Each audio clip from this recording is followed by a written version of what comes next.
This morning, Catholics around the world are processing a stunning report out of Pennsylvania detailing horrific sexual abuses of children by hundreds of priests across the state of Pennsylvania. State Attorney General Josh Shapiro led the 2-year-long investigation and spoke very bluntly about the church's efforts to repeatedly cover up these crimes. Church officials routinely and purposefully described the abuse as horseplay and wrestling and inappropriate contact. It was none of those things. It was child sexual abuse, including rape, committed by grown men, priests, against children. The stories of abuse by men who are given the highest level of trust are grotesque. Those entrusted to minister to their communities used gold crosses, necklaces, symbols of their faith to mark their victims, making them easier to target. A child was stripped naked and forced to stand on a bed and pose as Christ on the cross. One priest confessed to raping at least 15 boys, some as young as 7 years old. Another abused 5 sisters from the same family. And please pay attention. The numbers we are about to go through are both stunning and disturbing. More than 1,000 children were abused in twisted and sadistic cases of exploitation, some of which included alcohol, whips, and holy water. And the state AG says he believes, his office believes, there are even more. The grand jury report names 301 priests, though some remain redacted, but the scope of the abuse is staggering. It's staggering because you only get numbers this big if there are systematic cover-ups going on year after year, and it's not like this is a new story. Year after year is right. This report covers allegations over more than 70 years, starting in the 1940s across the state. Church officials allegedly helped cover up the disgusting abuse by moving priests, even giving one who left the church a job reference to work at Disney World.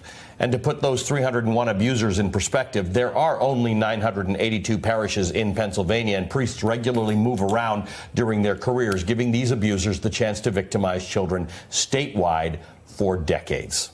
This problem touched every single diocese in the state, and it reaches far beyond Pennsylvania, something all 1.2 billion Catholics across the planet will have to reckon with. The state attorney general presented a video giving the survivors an opportunity to share their stories in their own words. Here's a bit of that video.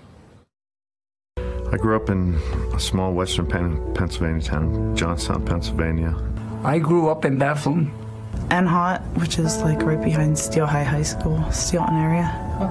I was groomed starting young. The day I met him, I was around 18 months old. They targeted me because I was fatherless. We were taught, I mean, the priests and the nuns are God.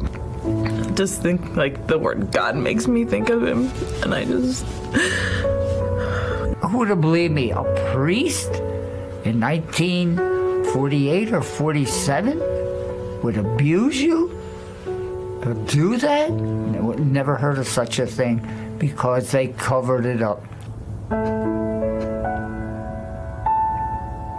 It doesn't ever go away. It has an effect on you for the rest of your life. And I'm a survivor. It's very lonely.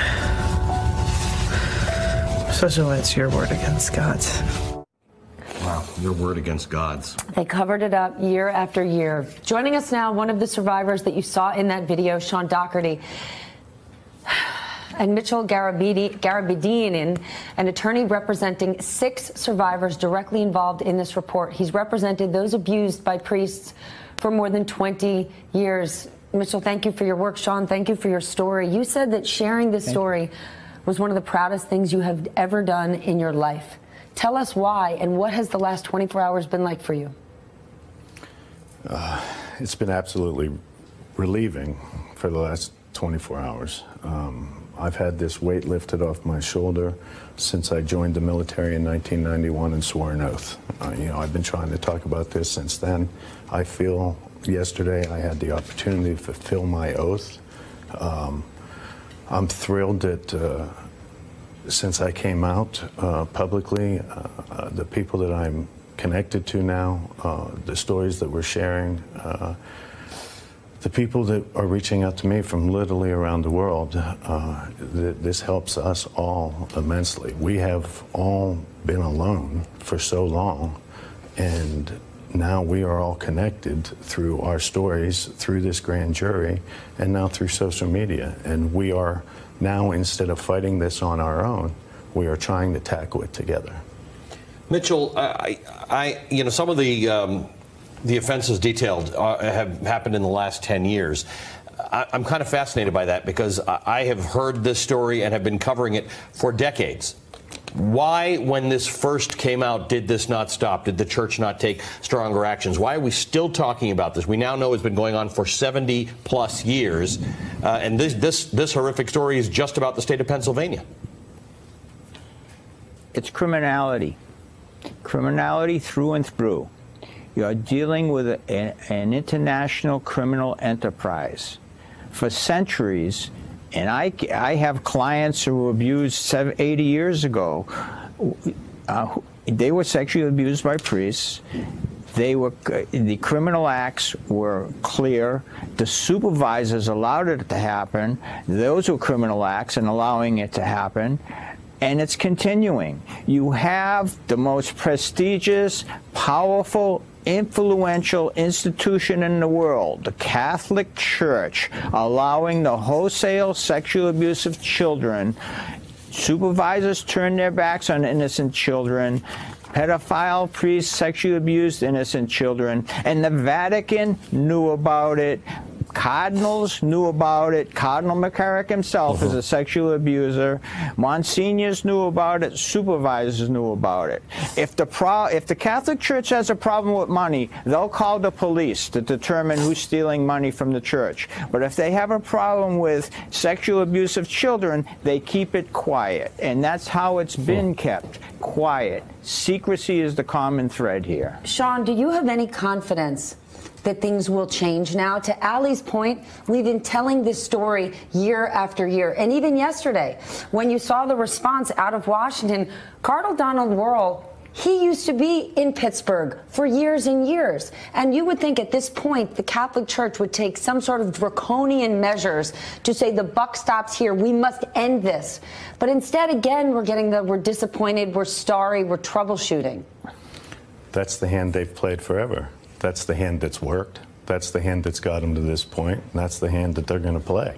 They're going to continue. So you don't think anything will change? No, I personally believe change is coming, but it's not going to be because of the church. How and why? It's going to be forced, just like how the Catholic Church changes anything else. They're forced to do it. They're going to have to face this report. Years ago, it was only the Catholic Conference of Bishops secretly sharing their secret archives in their joint conferences somewhere in the country secretly while we all suffered alone. Now we are all together, and our conference room is a hell of a lot bigger than theirs. What's your conference room? What do you mean? Social media. I have people today, Ireland, Australia, New Zealand, BBC, everywhere from around the world. We're all talking about this report and what we collectively are going to force the Roman Catholic Church to do. Mitchell, you've been talking about how widespread this is and how long standing it is. The State Attorney General Josh Shapiro in Pennsylvania said he doesn't think his office got everyone. How widespread do you believe this is? In other words, is it the same proportions across America? Oh, yes. This is what we saw in Pennsylvania, and I agree with the Attorney General. This is the tip of the iceberg, just in Pennsylvania alone. And I admire Sean for coming forward, and I thank him for coming forward. But victims of clergy sexual abuse always know other victims of sexual abuse. They always can tell you the names of 5 or 10 other victims of sexual abuse because all these children hung around together with the priest, and he would sexually abuse them all. And so, you know, this is today alone, I've received 3 calls from Pennsylvania from victims who said, I was abused by a priest who is not on that list. I want his name on that list. This is just the beginning. In Boston, when it exploded, we had a torrent of victims come forward, naming a huge number of priests.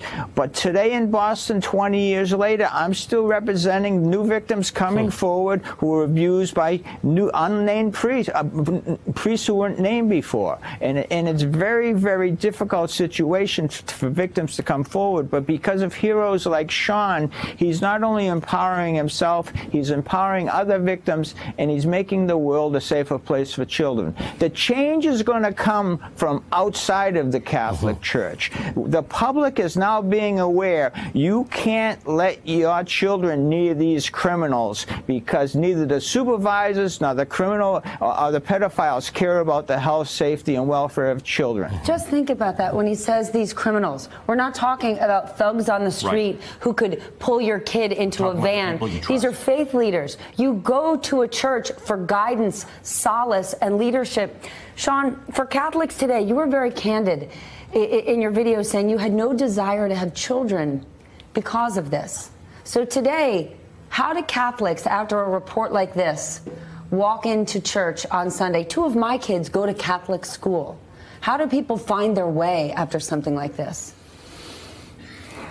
Being raised Catholic, although I'm not practicing, I'd say now's the time you have to dig deep into your faith, not your church's faith, into your faith, into your heart.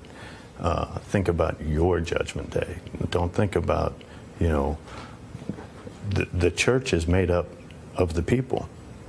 The people pay all the bills. Will this finally rock the Catholic Church? Because it hasn't been. If it doesn't, I'm giving up. I mean, what else do you have to do? Do you have to walk in, kick the door in, bring the cameras, and catch them in a hotel in Times Square? Because we're in Times Square. These guys are just like single guys trying to score on the weekend. This is New York City with children. They visit Niagara Falls. They take them on camping trips. They take them to the beach. They bring them here to St. Patrick's Cathedral, take them to a Broadway show. Your abuser was teaching you how to drive. Teaching me how to drive. We played golf. We played racquetball. We bicycled everywhere. I mean, you name it. I was 1 block away from the school. I grew up 1 block away from the school.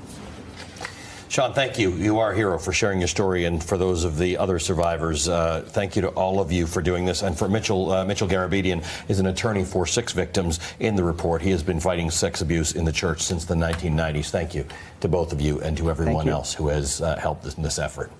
There was a time in this country when we looked to the government and we looked to the church for cues on how to act, how to build communities, and how to work together. Right now, those days seem so far away. This morning, the headlines across the board are full of examples of how institutions that help build this country are now letting us down. So if the institutions aren't doing it, the individuals must. As Sean says, look to yourself, look to your heart, look to your faith. Hey, MSNBC fans, thanks for checking out our YouTube channel.